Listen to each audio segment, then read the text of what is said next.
ये कहानी है एलिस की, जिसने अभी अभी जवानी की दहलीज पर कदम रखी है। इसलिए उसे लड़कों में बहुत ही ज्यादा रुचि है और अब वो किसी के साथ इंटीमेट होना चाहती है। और जब उसे कोई नहीं मिलता है तब वो अपने आप को खुद ही प्लेजर देती है और अपने आप को छूती है। हम लोग देखते हैं एलिस एक कैथोलिक स्कूल में पढ़ती है, इसलिए उसे बार बार ये समझाया जाता है ये सब शादी से पहले करना बिल्कुल गलत है और ईश्वर की नजरों में ये पाप है। लेकिन एलिस से अब रहा नहीं जा रहा था और वो अपने आप को प्लेजर देती है, लेकिन ऐसा करते हुए उसे ये बात समझ में नहीं आ रही थी कि ये सब सही है या गलत।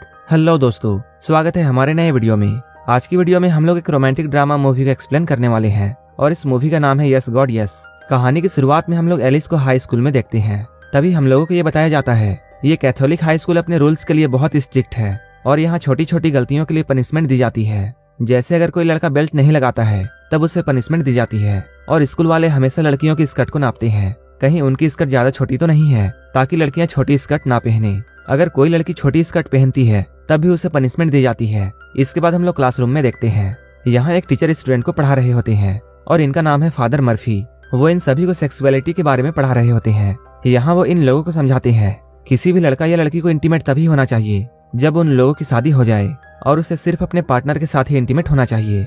और अगर वो अपने पार्टनर के अलावा किसी के साथ भी इंटीमेट होगा तब उसे ईश्वर की नजरों में पाप माना जाएगा। जो भी ऐसा करता है उसे गॉड पनिशमेंट देगा, क्योंकि ऊपर वाला हमें हर वक्त देखता है। इसलिए हम लोगों को ईश्वर के खिलाफ कभी भी नहीं जाना चाहिए। क्लास खत्म होने के बाद एलिस अपने क्लास से बाहर आती है। उसी वक्त उसकी फ्रेंड उससे मिलती है। उसकी बेस्ट फ्रेंड का नाम लॉरा था। लॉरा उससे बोलती है मैं यहाँ के नियमों से परेशान हो चुकी हूँ। लॉरा को ऐसा लगता था इंटीमेट होना पाप नहीं है, इसलिए उसे ये सारे नियम बेकार लगते थे। इसके बाद लॉरा एलिस से ये बोलती है क्या मास्टरबेट करना भी पाप है? तब एलिस कहती है नहीं। लॉरा कहती है हम सबको ये पता है कि हम सभी ऐसा करते हैं। एलिस लॉरा से बोलती है क्या टाइटैनिक का वो सीन को भी देखना पाप है जिसमें हीरो और हीरोइन इंटीमेट हो रहे थे? लॉरा कहती है यहाँ के नियम से वो भी पाप है। कुछ देर के बाद एलिस अपने घर जाती है। यहाँ हम देखते हैं एलिस अपने घर में अकेली होती है, क्योंकि एलिस अपने माँ बाप की इकलौती बेटी थी और उसके भाई या बहन नहीं थे और उसके माता पिता हमेशा काम में बिजी होते थे। जब एलिस अपने घर में बोर हो रही होती है तब वो अपने कंप्यूटर में किसी से चैट करती है। चैट करने के दौरान उसे एक रैंडम आदमी से मैसेज आता है जिसमें वो आदमी और उसकी वाइफ इंटीमेट हो रहे थे और दोनों ही उस पिक्चर में नंगे होते हैं। एलिस जब इस फोटो को देखती है तब वो बहुत चौंक जाती है। वो जल्दी से अपनी नजरें इस तस्वीर से हटा लेती है, लेकिन थोड़ी ही देर बाद वो फिर से उस पिक्चर को देखती है। तभी वो आदमी एलिस को मैसेज करता है और उसे उसके बारे में पूछता है कि वो कौन है और कहाँ से है। एलिस यहाँ उसे अपना गलत नाम बताती है। वो आदमी एलिस से बातें करना चाहता था। इसके बाद वो आदमी इससे पूछता है क्या तुम्हारे पास तुम्हारी कोई तस्वीर है? एलिस अपने दोस्त की एक तस्वीर उसे भेज देती है। इसके बाद इन दोनों के बीच में बहुत सारी बातें होती हैं। बातें करते हुए दोनों के बीच में उस टाइप की बातें होने लगती हैं और धीरे धीरे एलिस गर्म हो जाती है। इसके बाद वो अपने स्कर्ट में हाथ डालती है। वो ऐसा कर ही रही होती है तभी उसे ऐसा लगता है जैसे उसके माता पिता घर वापस आ गए हैं, इसलिए वो जल्दी से अपने कंप्यूटर को बंद कर देती है। इसके बाद हम लोग एलिस को उसके स्कूल में देखते हैं। एलिस अपने दोस्त से बातें कर रही होती है। तभी वहाँ पर एक लड़की आती है और इस लड़की का नाम है बेथ। बेथ एलिस से बोलती है आजकल तुम बहुत सारे कांड कर रही हो और तुमने लॉरा के पार्टी में तो कमाल कर दिया। लेकिन एलिस को उसकी बातें समझ में नहीं आती है और वो सोचती है ये लोग क्या बातें कर रहे हैं। तभी लॉरा बेथ से पूछती है तुम मेरे पार्टी में क्यों नहीं आई? तब बेथ कहती है मैं एक ट्रिप पर गई थी और उस ट्रिप ने मेरी जिंदगी बदल दी। इन दोनों से ऐसा कहने के बाद वो यहाँ से चली जाती है। कुछ देर के बाद एलिस यहाँ चॉकलेट खा रही होती है, लेकिन उसका चॉकलेट खाने का अंदाज काफी अलग था और वो उसे चाट चाट कर खा रही थी। एलिस को ऐसा करता हुआ देखकर वहाँ बैठे लड़के हंसने लगते हैं। उसे उन लड़कों का हंसना अच्छा नहीं लगता है और वो यहाँ से उठकर चली जाती है। तभी एलिस के सामने वही लड़की आती है जिसकी तस्वीर उसने एक आदमी को इंटरनेट पर भेजी थी। वो लड़की यहाँ आकर उस पर बहुत गुस्सा होती है और वो एलिस से कहती है तुम बहुत ही बुरी लड़की हो। एलिस को उसकी बातें समझ में नहीं आती है। कुछ देर के बाद एलिस अपने एक टीचर से मिलती है। वो एलिस को समझाती है तुम अपने बॉडी के साथ ऐसा नहीं कर सकती हो, क्योंकि ये सब ईश्वर की देन है। तभी एलिस समझ जाती है कि पूरे कॉलेज में ये बात फैल चुकी है कि एलिस मास्टरबेट करती है और अब एलिस फादर मर्फी के पास जाती है और वो उन्हें अपनी पूरी बात बताती है। फादर मर्फी उससे बोलते हैं ये सब गलत है और वो उसे इसका उपाय बताते हैं। वो उससे कहते हैं तुम्हें ईश्वर के पास जाकर उससे माफी मांगनी चाहिए, तुम चर्च में जाकर 20 बार प्रे करो।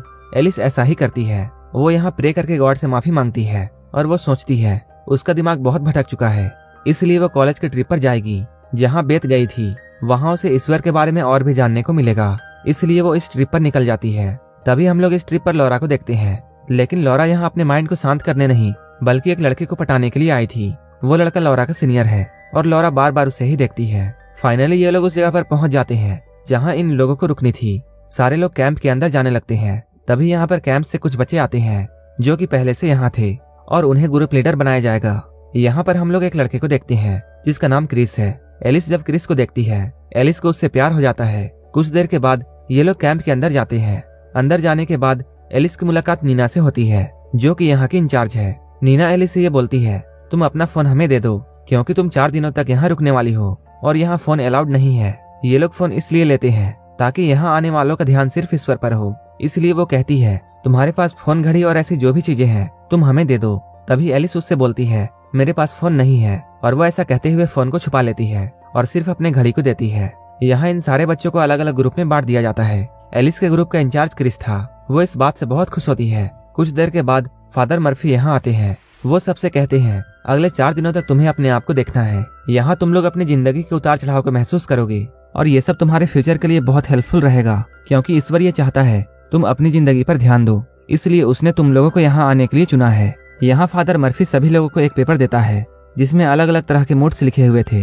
फादर मर्फी इन लोगों से कहते हैं, तुम लोग अपने अपने मूड्स को चुनो जिसे तुम लोगों ने हाल ही में महसूस किया है। इसके बाद सारे लोग टिक मार्क करने लगते हैं। जब एलिस अपना टिक मार्क कर रही होती है तब वो टर्न ऑन को भी चुन लेती है, क्योंकि थोड़े दिन पहले ही उसने ऐसा महसूस किया था और वो किसी के साथ इंटीमेट होना चाहती थी।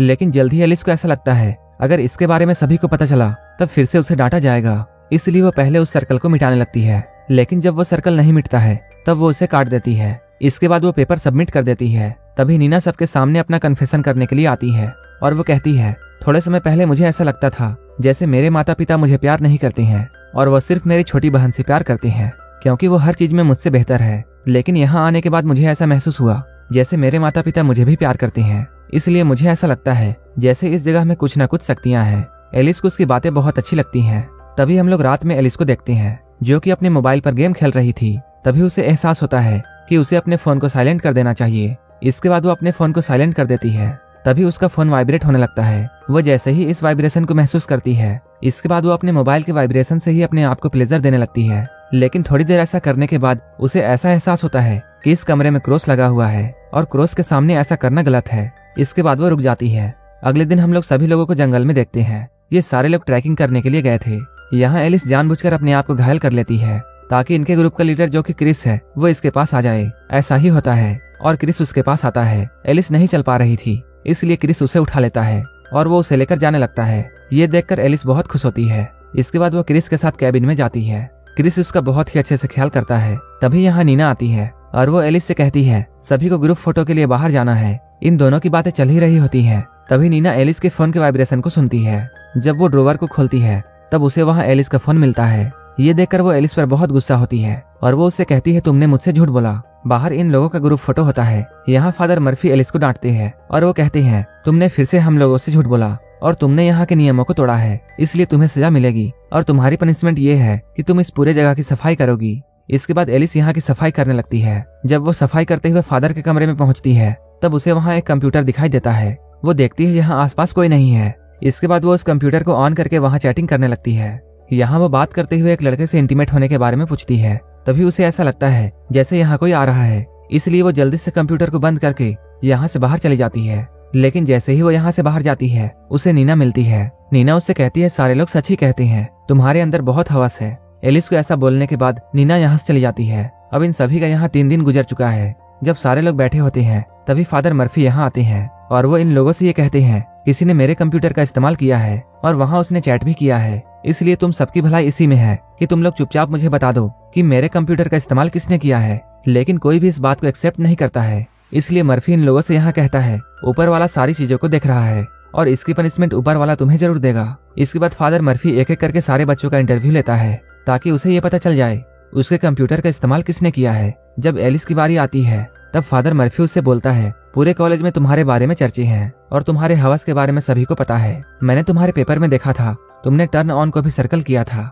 एलिस यहाँ बहाने बनाती है और वो फादर मर्फी से ये कहती है, मेरे बारे में कॉलेज में बहुत सी अफवाहें फैलाई गई हैं और मुझे ये पता है ये सब मेरे दोस्तों ने ही किया है, इसलिए आपको उन बातों में ध्यान नहीं देना चाहिए क्योंकि मैं एक अच्छी लड़की हूँ। फादर मर्फी से बात करने के बाद वो यहाँ से निकल जाती है। कुछ देर के बाद वो सफाई करते हुए अपने क्लासमेट से मिलती है जिसने उसके बारे में सारी अफवाहों को फैलाया था और वो उस लड़के से ये बोलती है, तुम्हें हमारे कॉलेज में सबको ये बताना पड़ेगा, हमारे बीच में कुछ नहीं है और जो भी कुछ है वो सिर्फ अफवाह है। तब वो लड़का एलिस से कहता है, मुझे इन सब के बारे में कुछ भी नहीं पता है, तभी वहाँ पर फादर मर्फी आ जाते हैं और वो उस लड़के को लेकर यहाँ से चले जाते हैं। इसके बाद एलिस साफ सफाई में लग जाती है। तभी एलिस खिड़की से यह देखती है नीना एक लड़के को किस कर रही है और किस करने के बाद वो दोनों इंटीमेट भी होते हैं। इस चीज को देखने के बाद एलिस बहुत चौंक जाती है। उसके हाथ में सफाई करने वाला झाड़ू होता है। इसके बाद वो उस झाड़ू से ही अपने आप को प्लेजर देने लगती है। अपने आप को चरम सुख देने के बाद वो लौरा के पास जाती है और वो उसे पूरी बात बताती है कि नीना क्या कर रही थी, लेकिन लौरा उसकी बातों में विश्वास नहीं करती है।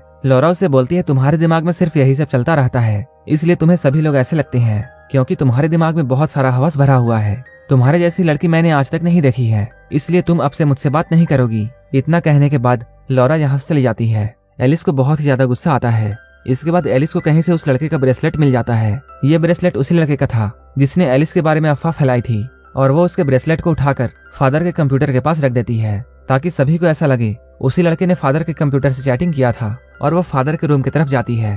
तभी फादर यहाँ आते हैं और एलिस जाकर छुप जाती है और वो यहाँ आने के बाद अपने कंप्यूटर को ऑन करते हैं। इसके बाद वो अपने कंप्यूटर में एडल्ट मूवी देखते हैं और वो साथ ही साथ मास्टरबेट करते हैं। इस चीज को देखने के बाद एलिस बहुत हैरान होती है। इसके बाद वो गुस्से में बाहर आती है। उसे ऐसा एहसास होता है सभी लोगों ने अपने बारे में कुछ न कुछ छुपा कर रखा है और सबके अंदर ही हवस है। इसलिए वो क्रिस के पास जाती है और वो क्रिस को किस करने लगती है। क्रिस भी उसे किस करता है, लेकिन धीरे धीरे ये लोग इंटीमेट होने लगते हैं। तभी क्रिस को एहसास होता है कि ये सब गलत है, इसलिए वो यहाँ से भाग जाता है। एलिस यही सब सोच रही थी। तभी ये लोग रात में बोनफायर बनाते हैं और उसके आसपास बैठकर ये लोग एंजॉय करने लगते हैं। लेकिन एलिस आज के बारे में सोच रही थी, इसलिए एलिस कैंप को छोड़कर भाग जाती है और वो सुनसान सड़कों पर चलते हुए एक बार में पहुंचती है। वो बार के अंदर जाती है। यहाँ उसकी मुलाकात एक औरत से होती है और उसका नाम जीना है। ये लोग यहाँ एक दूसरे से बातें करते हैं। बातों ही बातों में जीना अपनी कहानी एलिस को बताती है और वो कहती है जब एक समय था जब वो भी कैथोलिक हुआ करती थी, लेकिन एक वक्त के बाद वो इन सारी चीजों से तंग आ गई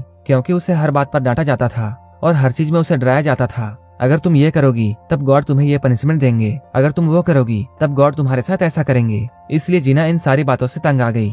जब एलिस जीना की बातों को सुनती है तब एलिस को ऐसा लगता है जैसे जीना अपने बारे में नहीं बल्कि उसी के बारे में बता रही है। एलिस जीना से कहती है मैंने टाइटैनिक मूवी में एक सीन देखी थी जिसमें एक्टर और एक्ट्रेस इंटीमेट हो रहे थे, लेकिन मुझे उसके बारे में भी ये बताया गया अगर मैं उस सीन को देखूंगी तब मैं नर्क जाऊंगी, इसलिए मैं अब इन सब से परेशान हो चुकी हूँ। तब नीना उसे बोलती है सभी लोगों के अंदर ये फीलिंग होती है, लेकिन कुछ लोग उसे छुपा लेते हैं जबकि कुछ लोग उसे नहीं छुपा पाते हैं। और जो लोग इस तरह की फीलिंग को नहीं छुपाते हैं दुनिया उन्हें बुरी समझती है और दुनिया ऐसा समझती है जैसे उनके अंदर हवस है। इतना कहने के बाद जीना उससे बोलती है चलो मैं तुम्हें कैंप छोड़ देती हूँ। इसके बाद वो एलिस को कैंप छोड़ने के लिए आती है। जब एलिस यहाँ से जा रही होती है तब नीना उससे बोलती है तुम्हें दूसरे कॉलेज में एडमिशन लेने के बारे में सोचना चाहिए। एलिस को भी उसकी बातें अच्छी लगती हैं। इसके बाद एलिस कैंप में वापस आती है। सुबह हम लोग ये देखते हैं फादर मर्फी उस लड़के को अपने पास बुलाते हैं जिस लड़के का ब्रेसलेट एलिस ने वहाँ रखी थी।